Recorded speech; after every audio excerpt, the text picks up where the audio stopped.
Meus irmãos e minhas irmãs, sejam bem-vindos mais uma vez a uma sessão de perguntas e respostas com o nosso querido bispo Dom Henrique Soares. Para nós é uma alegria estar com você aqui no canal do YouTube do nosso bispo para trazer perguntas e respostas que vocês deixam no site domhenrique.com.br. Dom Henrique, sua bênção, mais uma vez aqui, que alegria. Deus abençoe, Guto, Deus abençoe também a você. Hoje essa conversa não vai na sexta-feira, nem sempre a gente pode cumprir o dia prometido. É assim, é a vida, mas vamos lá.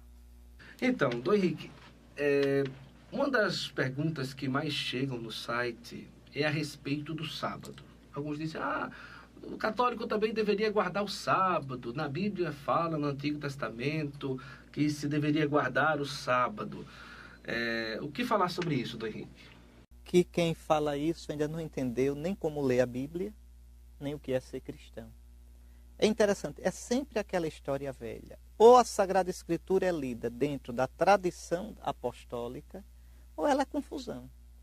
Ou a Sagrada Escritura é lida dentro da Igreja Católica, a única Igreja de Cristo, que tem o Espírito Santo, porque Jesus prometeu, não é porque a gente é bom, não. É porque Nosso Senhor escolheu 12, eu sou o sucessor dos 12. Não porque digo que sou, mas porque os bispos legítimos da Igreja, também os bispos ortodoxos, que não estão em comunhão com o Papa, são legítimos sucessores dos apóstolos, pela sucessão apostólica, pela imposição das mãos, pelo sacramento. Então, a Igreja Católica, pela graça de Cristo, pela continuidade histórica e pela continuidade do dom do Espírito, veja, a Igreja Católica é quem tem a autoridade dada por Cristo. Não adianta espernear. Tem gente muito melhor do que eu, mais santa do que eu, até fora da Igreja Católica, mas Cristo deu a gente. Paciência. Então a Igreja guarda no seu coração, na sua vida, as Sagradas Escrituras que nasceram nela. Teve gente que andou aí espalhando o vídeo deturpado, meio mentiroso, que eu disse que a igreja está acima da Bíblia. Eu nunca disse isso, nem sonho em dizer. Não, mas a Escritura está dentro da igreja. Não é acima da igreja, mas dentro. E a Escritura só pode ser lida de modo cristão, de modo correto, de modo ortodoxo, de modo reto, dentro da tradição apostólica. Fora disso, ela é confusão. Um exemplo disso é o sábado. Um cristão não pode guardar o sábado. Um cristão é proibido de guardar o sábado, atualmente. Vamos lá. O que significa o sábado para os judeus? É Shabat. Shabat quer dizer descanso. Os judeus guardavam sábado com 2 significados. Primeiro, honrar a Deus, louvar a Deus pela criação. O sábado é o dia no qual o judeu piedoso para, ainda hoje, ele para recordar que a criação é dom de Deus. Então, louvar a Deus, adorar a Deus, recordando que a criação é de Deus e o tempo é de Deus. Então, eu paro para dar tempo a Deus. Ali eu não ganho dinheiro, ali eu não construo nada, ali eu gasto, jogo fora o tempo, como quem consome uma vela, dizendo: o tempo é teu, Senhor. Veja como é bonito. Depois, o sábado também é o dia da aliança. O judeu guarda o sábado para recordar a aliança que Deus fez com o seu povo. Deus escolheu Israel. Por isso, no sábado se escuta a palavra de Deus, se escuta a Torá, se escutam as escrituras dos judeus. Então, esse era o sentido do sábado. Ora, o que é que os cristãos acreditam? A criação foi ferida pelo pecado. São Paulo, na carta aos Romanos, no capítulo 8, mostra muito bem isso. A criação foi sujeita à vaidade. A criação se tornou ferida. O Senhor Jesus vai fazer uma nova criação. Todo aquele que está em Cristo é uma nova criatura. Eis que eu faço novas todas as coisas. Passou o que era antigo. E a aliança antiga caducou. Caducou, então não adianta. Vinho novo, o vinho do Espírito, o vinho da nova aliança, em odres novos. Então, quem insiste em guardar o sábado sendo cristão, está judaizando. E, consequentemente, renegando Cristo. Colocando sua esperança na lei de Moisés. Interessante que já Jesus dá esse passo. Por um lado, Jesus é um judeu praticante. Como judeu, Jesus guarda o sábado. Como é que um judeu guarda o sábado? Descansando. A palavra Shabat quer dizer descanso. Guarda-se o sábado, não fazendo as obras laboriosas, servis, tá certo? Que se costuma fazer durante a semana. E aí os judeus têm centenas de regras sobre isso, que torna um inferno a vida do sábado para guardar isso tudo. Bom, é interessante que Jesus guarda o sábado, mas previne. O Filho do Homem é Senhor do sábado. Ele está acima do sábado, porque ele vai mudar essa coisa do sábado. Veja, primeiro, Jesus cumpre tudo no Antigo Testamento. Se você é cristão e se sabe ler a Bíblia como cristão, o cristão lê a Bíblia partindo da Páscoa, da ressurreição, para o Antigo Testamento, veja, e não começa interpretando do Gênesis. Ele pega a ressurreição e com a lente, com a luz da ressurreição, ele ilumina o Antigo Testamento. É o que a gente faz no Sábado Santo. As leituras do Antigo Testamento são feitas à luz do Sírio, à luz do Cristo ressuscitado. Porque só Cristo revela o sentido profundo da Escritura. Aquilo que em Lucas 24, Jesus faz na estrada de Emaús. Pois bem, então, Jesus, atenção, todo o Antigo Testamento é preparação para o Novo. Todo o Antigo Testamento é profecia do Novo, ele se cumpre no Novo.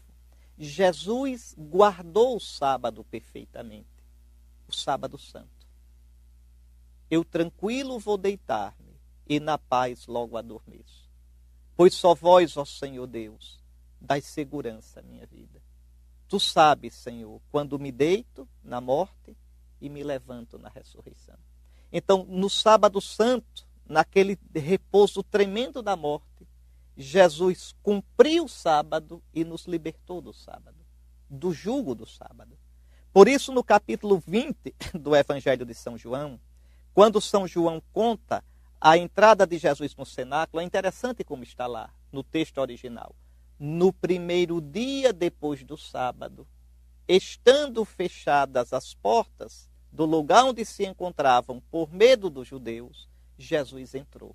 Atenção, esse primeiro dia depois do sábado, essa expressão tem um sentido teológico. Quer dizer, acabou-se o sábado dos judeus. Na sexta-feira o véu do templo se rasga, acabou-se a economia dos antigos sacrifícios. No sábado, Jesus guarda perfeitamente o sábado. Acabou-se a antiga aliança, a antiga criação, a antiga aliança. Nós estamos no primeiro dia de um mundo novo. No primeiro dia depois do sábado dos judeus, Jesus entra, o novo Adão, sopra sobre os discípulos, como Deus soprou sobre o homem original, e dá o shalom. A paz esteja convosco. A paz que o pecado original rompera.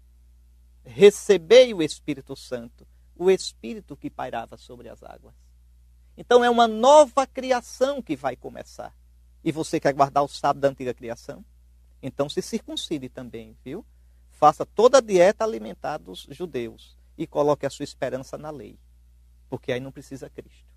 Veja onde está a coisa.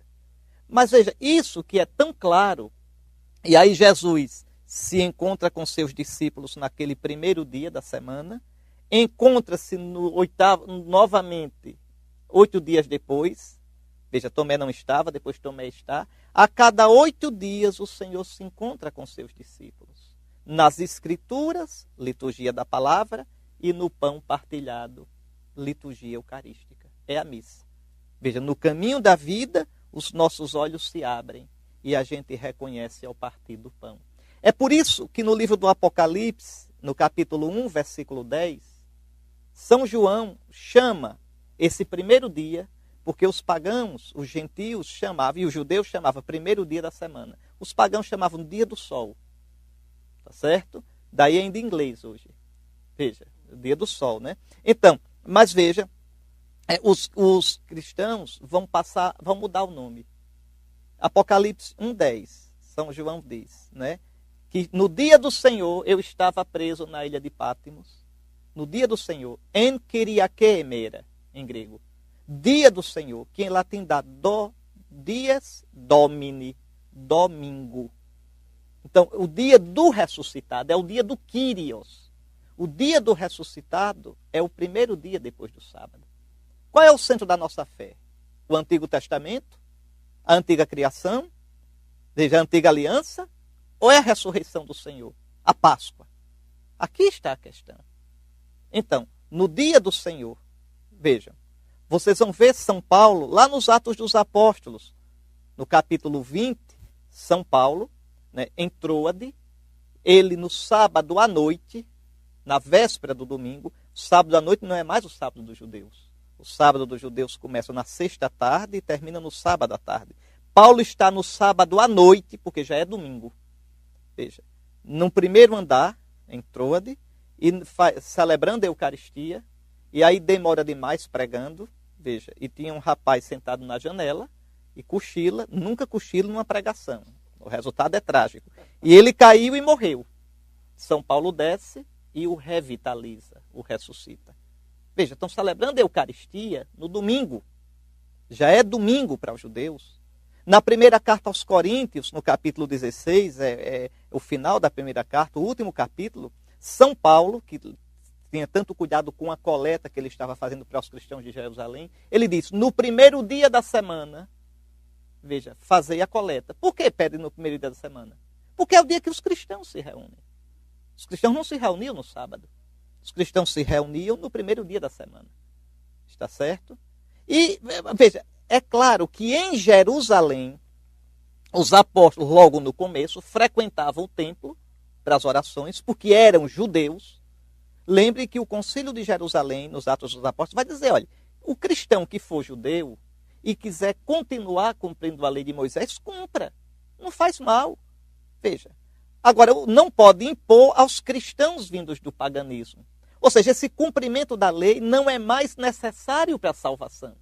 São atos de piedade. Você pode fazer, descansar no sábado, tudo, mas não é mais obrigado. Então é um momento de transição. À medida em que os cristãos judeus foram desaparecendo, isso desaparece também, essa coisa de ir no templo rezar no sábado. Vá para Jerusalém, para o templo lá rezar. Isso não existe mais. Vá para uma sinagoga, então, você. Veja, não tem sentido, não tem pé nem cabeça. Então os cristãos... Agora, atenção. O que é essencial para um judeu guardar o sábado? Descansar. O que é essencial para um cristão guardar o domingo? É descansar? Não. É ir à missa. Guarda-se o sábado descansando. Guarda-se o dia do Senhor participando do banquete eucarístico, da ceia do Senhor. Né? E depois, já com o Império Romano, foi que os cristãos também, por uma questão humanitária, para ter tempo para a família, para ter tempo para rezar, para ter tempo para ir para o sacrifício eucarístico, quando o Império já era cristão, então se passou a fazer do domingo também um dia de descanso. Mas a essência do domingo não é o descanso, a essência do domingo é a missa. Sem missa não há domingo. Há dia de cerveja, de futebol, de sol, do que for, mas não é dia do Senhor. Então celebra-se o dia do Senhor indo à ceia do Senhor, ao sacrifício eucarístico. Quanto a essa picuinha por causa de sábado, que é uma picuinha nova, é do século passado, essas coisas surgem nos Estados Unidos, viu? Tudo é nos Estados Unidos, bem longe da Terra Santa, bem longe das nossas raízes cristãs. Para isso, eu deixo como remédio Colossenses 2,16. São Paulo diz que ninguém vos encha a paciência, vos torre a paciência, que ninguém vos perturbe por causa de lua nova, de sábados. Veja, que são realidades sombras do que deveria vir. A realidade é o corpo de Cristo, a realidade é a igreja, a realidade é Cristo. Então, é triste que cristãos fiquem com essas coisas. Tá certo? Cuidado. Por isso, sigam o modo como a igreja sempre leu as Escrituras, que você não erra nunca. Quando parecer que tem contradição, procure saber o porquê. E vocês compreenderão como foi que a igreja, guiada pelo Espírito Santo, chegou a interpretar as Escrituras assim. Pode ficar tranquilo que as Escrituras nasceram na igreja, não nascem da igreja, nascem do Espírito de Cristo, mas nascem na igreja. inspiradas pelo mesmo Espírito que inspira a igreja. O Espírito é o ar da igreja, é o ar das Escrituras. E a igreja é o ambiente das Escrituras. E você não errará nunca. Deus abençoe você. Deus o fortaleça cada vez mais na fé católica e apostólica. É isso. Muito bom. Hoje, por ter sido uma pergunta, na verdade, uma resposta um pouco mais longa, no próximo vídeo, a gente traz outras perguntas, mas a gente já quer agradecer e, se Deus quiser, na próxima semana e quando puder. Pois é. Então, sábado, transfusão de sangue, dieta alimentar, imagem. Chega de fazer as perguntas sobre coisas tão tontas. Porque é simplesmente de pessoas que pegam o Antigo Testamento à luz do Antigo Testamento. Leia o Antigo Testamento como judeus, apesar de terem o nome de cristãos. O interessante é que todas essas questões, as pessoas pensam, é a Igreja Católica. Os ortodoxos, que não são católicos, que estão separados de Roma desde 1054. Os nestorianos, que estão separados da Igreja ainda muito antes disso. Todos eles ensinam a mesma coisa que nós. Sabe por quê? Porque vem dos apóstolos. Então, cuidado com quem sai com a Sagrada Escritura, como se fosse um manual de conserto de carro ou uma receita de bolo. E sai vendo e pegando trechos assim, veja, tá certo? E perde totalmente o contexto da fé católica e apostólica. E nessa fé, a gente deve morrer com a graça de Deus, para abrir os olhos para a eterna visão do céu. Muito obrigado, Dom Henrique, sua bênção e até a próxima, se Deus quiser. Até a próxima, Deus os abençoe.